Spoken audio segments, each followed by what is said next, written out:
ہمارے پیارے آقا کریم حضرت محمد صلی اللہ علیہ وآلہ وسلم نے ارشاد فرمایا، میں علم کا شہر ہوں اور علی رضی اللہ تعالی عنہ اس کا دروازہ ہے۔ اللہ تعالیٰ نے حضرت علی رضی اللہ عنہ کو دین و دنیا اور آخرت ہر قسم کے علوم سے نوازا تھا۔ حضرت علی رضی اللہ عنہ ایک ایسی شخصیت ہیں کہ جو مکمل طور پر کسی پر بھی نہیں کھل سکتی۔ اللہ تعالیٰ نے ان کو کائنات کے رازوں اور حقائق سے آگاہ کر رکھا تھا۔ ایک مرتبہ حضرت علی کرم اللہ وجہ الکریم کسی مجلس میں تشریف فرما تھے۔ اس مجلس میں ایک مسافر بھی شامل تھا جو کہ ملک شام سے آیا تھا۔ وہ کھڑا ہوا، حضرت علی رضی اللہ عنہ سے مخاطب ہو کر کہنے لگا کہ میں نے آپ کے بارے میں یہ سنا ہے کہ آپ کے پاس ہر طرح کا علم موجود ہے۔ میں آپ سے چند سوالات کرنا چاہتا ہوں تاکہ میرا شک دور ہو سکے۔ وہ شخص عرض کرنے لگا کہ جناب امیر المؤمنین، اللہ تعالیٰ نے دنیا میں سب سے پہلے کس چیز کو تخلیق کیا تھا؟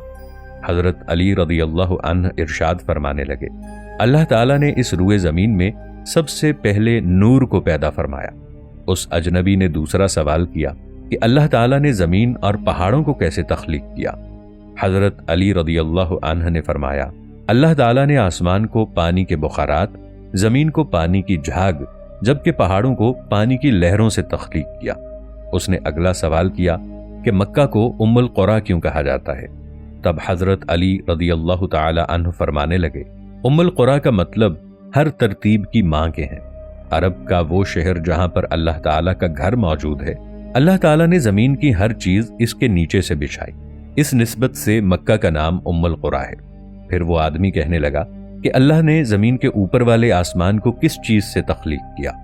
حضرت علی رضی اللہ تعالی عنہ نے فرمایا، اللہ تعالیٰ نے زمین کے اوپری آسمان کو رکی ہوئی فوج کے ساتھ تخلیق کیا۔ پھر اس شخص نے سورج اور چاند کے ڈائی میٹر اور ستاروں کے طول و عرض کے بارے میں سوال کیا تو حضرت علی رضی اللہ عنہ فرمانے لگے، چاند اور سورج کا ڈائی میٹر 900 فرسخ ضرب 900 فرسخ ہے اور ستاروں کا طول و عرض 12 فرسخ ضرب 12 فرسخ ہے۔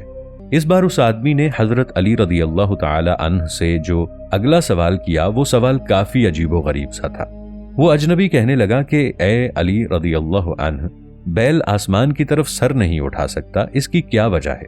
حضرت علی رضی اللہ تعالی عنہ فرمانے لگے، بنی اسرائیل کے دور میں جب لوگوں نے بیل کی پوجا کرنا شروع کر دی اور اس کے بعد بیل شرم کے مارے سر آسمان کی طرف نہیں اٹھاتا۔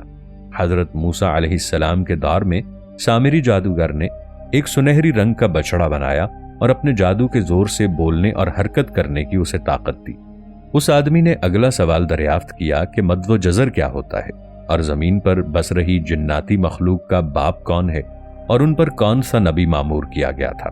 آپ علیہ السلام فرمانے لگے، اللہ تعالیٰ نے سمندر میں ایک فرشتہ مقرر کر رکھا ہے، جب وہ اپنا ایک پاؤں سمندر میں مارتا ہے تو مد پیدا ہوتا ہے اور جب نکالتا ہے تو جزر۔ اسی طرح سمندر کی بلند و بالا لہروں کا اتار چڑھاؤ مد و جزر ہے۔ جہاں تک جنات کی بات ہے تو ان کے باپ دادا کا نام شمان تھا اور اللہ تعالیٰ نے جنات کو آگ سے پیدا فرمایا۔ اللہ تعالیٰ نے ان کی طرف ایک نبی بھی مبعوث فرمایا جس کا نام یوسف تھا۔ اس پیغمبر نے اللہ تعالیٰ کے حکم سے جنات کو بھی اسلام کی دعوت دی تھی، مگر جنات شروع ہی سے سرکش قوم رہی ہے۔ انہوں نے اپنے پیغمبر کی بات کی اطاعت کرنے کی بجائے اس کو قتل کر دیا۔ پھر وہ شخص ابلیس کے بارے میں سوال کرنے لگا کہ آسمانوں میں ابلیس کا نام کیا رکھا گیا تھا اور حضرت آدم علیہ السلام کا نام آدم کیوں رکھا گیا تھا، اور حضرت آدم علیہ السلام نے اوسطاً کتنی عمر پائی؟ حضرت علی رضی اللہ تعالی عنہ فرمانے لگے کہ آسمانوں پر ابلیس کا نام حارث تھا اور حضرت آدم علیہ السلام کا نام اس لیے آدم رکھا گیا کیونکہ اللہ تعالیٰ نے انہیں زمین کے مختلف مقامات کی نایاب مٹی سے پیدا فرمایا اور حضرت آدم علیہ السلام کی عمر تقریباً 900 سال تھی۔ پھر اس شخص نے حضرت علی رضی اللہ تعالی عنہ سے ایک عجیب سوال کیا، کہنے لگا، میراث میں مردوں کے 2 اور عورت کا 1 حصہ رکھا گیا ہے جبکہ اسلام ہمیشہ مساوات کا درس دیتا ہے، ایسا کیوں ہے؟ حضرت علی رضی اللہ عنہ مسکرائے اور کہنے لگے کہ حضرت حوا علیہ السلام نے جنت میں جو گندم کا خوشہ اٹھایا تھا اس کے 3 دانے تھے۔ حضرت حوا علیہ السلام نے 1 دانہ رکھا اور حضرت آدم علیہ السلام کو 2 دانے دے دیے، اور پھر نسل در نسل یہ سلسلہ اب تک چلتا آ رہا ہے۔ پھر وہ شخص عرض کرنے لگا کہ اللہ تعالیٰ نے کن انبیاء کرام علیہم السلام کو مہر لگا ہوا پیدا کیا؟ حضرت علی رضی اللہ عنہ فرمانے لگے، حضرت آدم علیہ السلام، ان کے بیٹے شیث علیہ السلام، حضرت ادریس علیہ السلام، سام بن نوح علیہ السلام، حضرت داؤد علیہ السلام، حضرت سلیمان علیہ السلام، حضرت لوط علیہ السلام، حضرت اسماعیل علیہ السلام، حضرت موسیٰ علیہ السلام، حضرت عیسیٰ علیہ السلام، اور ہمارے آخری پیارے نبی حضرت محمد مصطفیٰ صلی اللہ تعالی علیہ وآلہ وسلم۔ وہ شخص حضرت علی رضی اللہ تعالی عنہ سے عرض کرنے لگا کہ اس زمین پر سب سے پہلے شعر کس نبی نے کہے تھے؟ حضرت علی رضی اللہ تعالی عنہ نے فرمایا کہ اس زمین پر سب سے پہلے حضرت آدم علیہ السلام نے شعر کہے تھے، اور حضرت آدم علیہ السلام جب زمین پر اتارے گئے تو وہ اس غم میں کتنا ہی عرصہ روتے رہے۔ اللہ تعالیٰ نے جب حضرت آدم علیہ السلام کو بطور آزمائش زمین پر اتارا تھا تو انہوں نے ہر طرف اڑتی ہوئی ریت کو چلتا ہوا دیکھا تو وہ بہت غمگین ہو گئے۔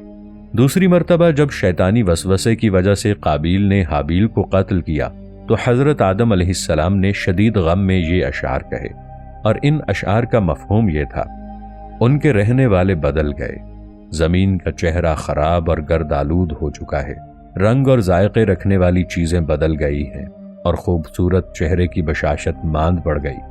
میں اپنی باقی رہنے والی زندگی کو غم کا باعث سمجھتا ہوں، اور کیا زندگی کے خاتمے کی وجہ سے مجھے چین مل سکے گا؟ میں آخر آنسو کیوں نہ بہاؤں، کیونکہ حابیل قبر میں مدفون ہو چکا ہے، اور قابیل اپنے بھائی کو شیطان کے بہکاوے میں آ کر قتل کر چکا ہے۔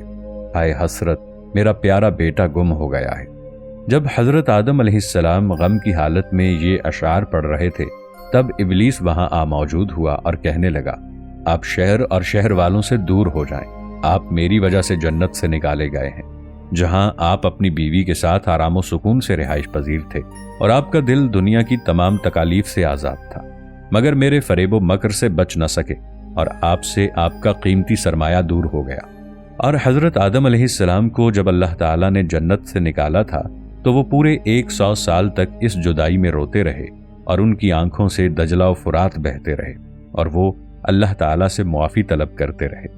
حضرت علی رضی اللہ عنہ کے اس سوال کا جواب سن کر مجمع میں بیٹھے ہوئے تمام لوگ افسردہ ہو گئے، اور مجمع میں موجود ایک شخص نے حضرت علی رضی اللہ تعالی عنہ سے پوچھ لیا کہ اے امیر المؤمنین، کہ لوگ سمجھ کر اور ٹھہر ٹھہر کر جواب دیتے ہیں، مگر آپ ایسے جواب دے رہے ہیں جیسے آپ کو سارے سوالات کے جوابات پہلے سے ہی ازبر ہوں۔